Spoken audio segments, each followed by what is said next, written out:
Write this down. Be focused but flexible. Don't keep on tending the sheep when God has made you the king. Don't stick to what brought you to the palace because it may not keep you in the palace.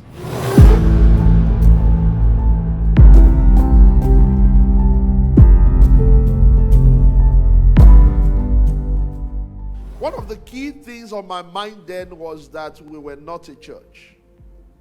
And I can say it today. Those of you that were in Crusader then, sometimes I even said to them, we don't plan to be a church.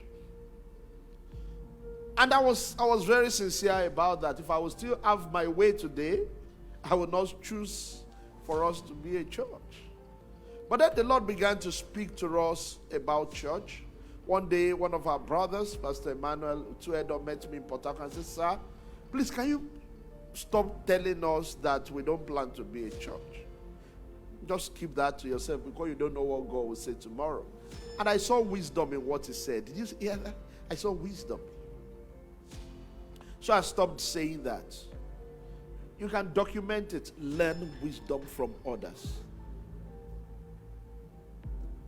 Learn wisdom. It may be your child. Learn wisdom. Wherever somebody presents superior logic, don't stick to what you have always said. And so when the Lord began to speak, I wasn't quite open, but then he began to speak to other people too, who then spoke to me. And here we are today in Licc. Write this down. Be focused, but flexible. I was open to change. When the nature of the assignment changed, I was ready to take it. Don't just stick to it. It's an accounting job I must get. It doesn't work that way again. Be flexible. Be open to new things that God is doing in your life. I realized that I was more than what I knew about myself. Do you realize that you are more than the person sitting here today? Do you realize that in a year's time, before the end of this year, God may open a new phase about you, a new chapter about you, that doesn't look like anything you have done in your life at all.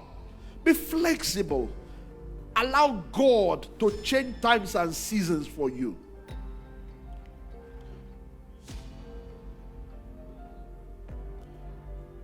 Don't keep on tending the sheep. God has made you the king. We're talking David here. Don't stick to what brought you to the palace because it may not keep you in the palace. When God moved David and he became the king, he knew that his days of being a shepherd boy was over. Come on, say grow. I didn't hear that. Grow. You know, when we started all of these, my hands became fuller. Some of the people that we would gist, we would talk, they didn't say, but say, what happened, Pastor Wale? You are no longer. You know something, brother? I grew. So somebody said to me, he sent me a message, say, you know, we started together. You know this, I don't hate him. I don't do, it's just that. I didn't hear you. I grew. That's the only change. I grew. I could no longer do some of those things if the assignment in my hands will not fail. If you won't fail in life, you will need to grow.